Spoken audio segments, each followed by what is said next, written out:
ನೋಡಿ, ಒಬ್ಬ ವಿರೋಧ ಪಕ್ಷದಲ್ಲಿದ್ದು ಸಕಾರಾತ್ಮಕವಾಗಿ ತಾವು ಟೀಕೆ ಮಾಡೋದಿರಲಿ, ಸಕಾರಾತ್ಮಕವಾಗಿ ಸಲಹೆ ಕೊಡೋದಿರಲಿ, ವಿ ವಿಲ್ ಆಕ್ಸೆಪ್ಟ್. ಸುಮ್ಮನೆ ಫೋಟೋಗೋಸ್ಕರ ಹೋಗೋದು ಬರೋದು ಮಾಡೋದು ಇವ್ರೇನು ಮಾಡಿದ್ದಾರೆ ಹೇಳಿ? ಹೋದ ಬಾರಿ ನಮಗೆ ಅತಿವೃಷ್ಟಿನೂ ಆಯಿತು ಮತ್ತು ಅನಾವೃಷ್ಟಿನೂ ಆಯಿತು, ಬರನೂ ಇತ್ತು. ಕೇಂದ್ರ ಸರ್ಕಾರ ನಮಗೆ ಬರಬೇಕಾಗಿರುವ ಪಾಲು NDRFಯಿಂದ ಕೊಟ್ಟಿಲ್ಲ. ನಾವು ಪ್ರತಿಭಟನೆ ಮಾಡಿದ್ವಿ, ದಿಲ್ಲಿಗೆ ಹೋಗಿ ಕೋರ್ಟ್ ಮೊರೆ ಹೋದ್ವಿ, ಕೋರ್ಟ್ ಛೀಮಾರಿ ಹಾಕಿ ನಮಗೆ ಏನು ಬರಬೇಕಾಗಿತ್ತು ಅದರಲ್ಲಿ ಅಲ್ಪ ಸ್ವಲ್ಪ ನಮಗೆ ಕೊಡಿಸಿದ್ರು. ವಿರೋಧ ಪಕ್ಷದವ್ರು ಏನು ಮಾಡಿದ್ರು? ಡಬಲ್ ಇಂಜಿನ್ ಸರ್ಕಾರ ಅಂತ ಹೋದ ಬಾರಿ ಮೋಸ ಮಾಡಿದ್ರು. ಮೋಸ ಮಾಡಿದ್ದಕ್ಕೆ ಜನರು ಸಿಂಗಲ್ ಇಂಜಿನ್ ಮಾಡಿದ್ರು ಇಲ್ಲಿ. ಆದರೆ ಇವರಿಂದ ಏನಾಗ್ತು?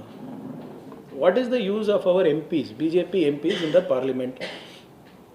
ಇಷ್ಟೆಲ್ಲ ಪ್ರಹ್ಲಾದ್ ಜೋಶಿಯವರು ಅಲ್ಲಿ ಹುಬ್ಳಿನಲ್ಲಿ ಏನಾದರೂ ಒಂದು ಮುನ್ಸಿಪಾಲ್ಟಿನಲ್ಲಿ ಏನಾದರೂ ಗಲಾಟೆ ಆದರೆ ನ್ಯಾಷನಲ್ ಇಶ್ಯೂ ಮಾಡ್ತಾರೆ, ಸ್ಟೇಟ್ ಇಶ್ಯೂ ಬಗ್ಗೆ ಯಾವಾಗ ಮಾತನಾಡ್ತಾರೆ ಅವರು? ರಾಹುಲ್ ಗಾಂಧಿ ಅವ್ರ ಬಗ್ಗೆ ಟೀಕೆ ಮಾಡೋಕ್ಕೆ ಟೈಮ್ ಇದೆ, ನಿಮ್ಮ DK ಶಿವಕುಮಾರ್ ಅವ್ರ ಬಗ್ಗೆ ಟೀಕೆ ಮಾಡೋಕ್ಕೆ ಟೈಮ್ ಇದೆ, ನನ್ನ ಬಗ್ಗೆ ಟೀಕೆ ಮಾಡೋಕ್ಕೆ ಟೈಮ್ ಇದೆ. ಆದರೆ ರಾಜ್ಯದ ಹಿತಾಸಕ್ತಿಯನ್ನು ಕಾಪಾಡೋದು ಯಾವಾಗ? ನಮ್ಮ BJP ನಾಯಕರು ಅವ್ರ ಮೇಲೆ ಏನೂ ಜವಾಬ್ದಾರಿ ಇಲ್ವಾ? ಮೋದಿಯವ್ರ ಮೇಲೆ ಏನೂ ಜವಾಬ್ದಾರಿ ಇಲ್ವಾ? ಬರೀ ನಮ್ಮ ತೆರಿಗೆ ಮಾತ್ರ ಬೇಕಾ ಅವರಿಗೆ? ನಮ್ಮ ಸಾಮರ್ಥ್ಯ ಅಷ್ಟೇ ಬೇಕಾ ಅವರಿಗೆ? What is their responsibility? ಆಮೇಲೆ ಇದು ನಾವು ಕೇಳ್ತಾ ಇರೋದು ನಾವು ಯಾವುದೋ ಒಂದು ಕಾಟಾಚಾರಕ್ಕಲ್ಲ, ಆ್ಯಸ್ ಪರ್ ರೂಲ್ಸ್. ಕೇಂದ್ರದ ನಿಯಮ ಇದೆ, ಸಂವಿಧಾನಿಕವಾಗಿದೆ, ಕಾನೂನಾತ್ಮಕವಾಗಿದೆ, ಅದ್ರ ಪ್ರಕಾರ ಕೇಳ್ತಾ ಇದ್ದೀವಿ, ನಮ್ಮ ಹಕ್ಕು. ಅದಕ್ಕೂ ಕೂಡ ಇವರು ಧ್ವನಿಗೂಡಿಸಲ್ಲ ಅಂದರೆ ಏನು? ಈಗ ಹಿಂದೆ ಸಿದ್ದರಾಮಯ್ಯ ಸಾಹೇಬರು ಚೀಫ್ ಮಿನಿಸ್ಟರ್ ಇದ್ದಾಗೂ ಕೂಡ ಎಲ್ಲ MPC ಕರೆಸಿ ಮಾತಾಡಿದ್ವಿ ಡೆಲ್ಲಿನಲ್ಲಿ. ಒಂದು ಸರಿ ಎಲ್ಲ 2 ಸರಿ ಕರೆಸಿದ್ವಿ, ಅದಾದಮೇಲೆ ಅವ್ರು ಬಂದೇ ಇಲ್ಲ. ಈ ಸರಿನೂ ಕೂಡ ನಾವು ಮಾಡ್ತಾಯಿದ್ವಿ. BJP ಸರ್ಕಾರಗಳಿದ್ದಾಗ ಆಹ್ವಾನ ಮಾಡ್ತಾಯಿದ್ರ ಯಾರಿಗಾನ? ನೋಡಿ, ಫೆಡರಲ್ ಸ್ಟ್ರಕ್ಚರ್ನಲ್ಲಿ ಕೇಂದ್ರ ಸರ್ಕಾರ ರಾಜ್ಯ ಸರ್ಕಾರ ಎರಡೂ ಸರಿಯಾಗಿ ಕೆಲಸ ಮಾಡಿದ್ರೆ ಜನರಿಗೆ ಅನುಕೂಲ ಆಗುತ್ತೆ. ನಾವು ಜನರಿಗೆ ಮಾಡ್ತಾ ಇರೋದು, ಅವರು ಜನರಿಗೆ ಮಾಡ್ತಾ ಇರೋದು. ಆದರೆ ನಿಮ್ಮ ರಾಜ್ಯ ಸರ್ಕಾರ ಇರಲಾರ್ದ ಒಂದೇ ಕಾರಣಕ್ಕೆ ನೀವು ನಮ್ಮ ಮೇಲೆ ಮಲತಾಯಿ ಧೋರಣೆ ಮಾಡ್ತೀರಾ, ದ್ವೇಷ ಸಾಧಿಸ್ತೀರಾ, ನಿಮಗೆ ಎಲೆಕ್ಷನಲ್ಲಿ ವೋಟ್ ಮಾಡಿಲ್ಲ ಅಂತ. What is the reason? We are one of the highest IT payers, we are one of the highest GST payers, we are the highest in country for IT exports, electronics exports, highest FDI this year, foreign direct investment. ಕನ್ನಡಿಗರು ತಪ್ಪು ಏನು ಮಾಡಿದ್ದಾರೆ?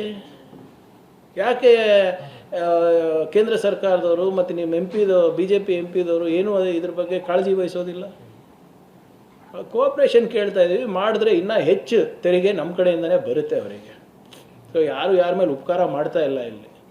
So ನನ್ನ ಮನವಿ ತಮ್ಮ ಮುಖಾಂತರ, ನೀವು ಅಧ್ಯಯನ ಮಾಡ್ತಾ ಇದ್ದೀರಲ್ಲ, ಹೋಗ್ಬಿಟ್ಟು ಸರಿಯಾಗಿ ಅಧ್ಯಯನ ಮಾಡಿಬಿಟ್ಟು ಅಲ್ಲಿ ಹೋಗಿ ಅಮಿತ್ ಶಾ ಅವ್ರಿಗೆ ಕೊಡಿ, ಅವ್ರ ಮನವೊಲಿಸಿ, ಕರ್ನಾಟಕಕ್ಕೆ ಮಲತಾಯಿ ಧೋರಣೆ ಮಾಡಬೇಡಿ, ಪ್ರಧಾನಮಂತ್ರಿಗೆ ಭೇಟಿ ಮಾಡಿ. ಬರೀ ಇಲ್ಲಿ ಕೂತಿ ನಮ್ಮ ಬಗ್ಗೆ ಟೀಕೆ ಮಾಡೋದಲ್ಲ, ನಮ್ಮ ಜೊತೆ ಕೈ ಜೋಡಿಸಿ ಕನ್ನಡಿಗರಿಗೆಲ್ಲ ಒಳ್ಳೇದು ಮಾಡೋಣ ಎಲ್ಲರೂ ಸೇರಿ. Yes, sir. But you are not declared so far.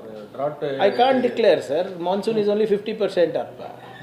ಆಮೇಲೆ ನಾವು ಏನೇ ಮಾಡಿದ್ರು ಕೇಂದ್ರ ಸರ್ಕಾರದ ಮಾನದಂಡದ ಪ್ರಕಾರ ಮಾಡಬೇಕಲ್ವಾ?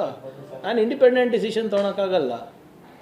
ಗ್ರೌಂಡ್ ನಾವು ಏನು ಹೇಳಿದ್ರು ಕೂಡ ಅವ್ರ ತಂಡ ಬರುತ್ತಲ್ಲ, ಕೇಂದ್ರ ಸರ್ಕಾರ ತಂಡ ಬರುತ್ತಲ್ಲ ಗ್ರೌಂಡ್ ಟ್ರೂತಿಂಗಿಗೆ, ಅದಕ್ಕೆ ಇದಕ್ಕೆಲ್ಲ.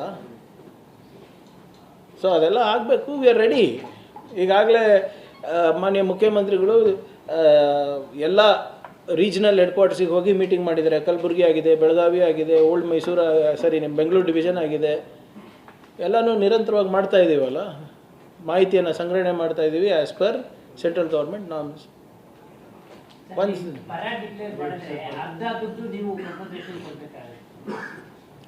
Sir, I cannot declare until and unless as per the norms of central government.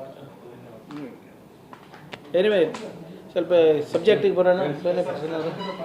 ನೀವು ಬಂದಿಲ್ಲ ಅಂದ್ಬಿಟ್ಟು ರಾಜಕೀಯ ಕೇಳ್ತಾ ಇರೋದು.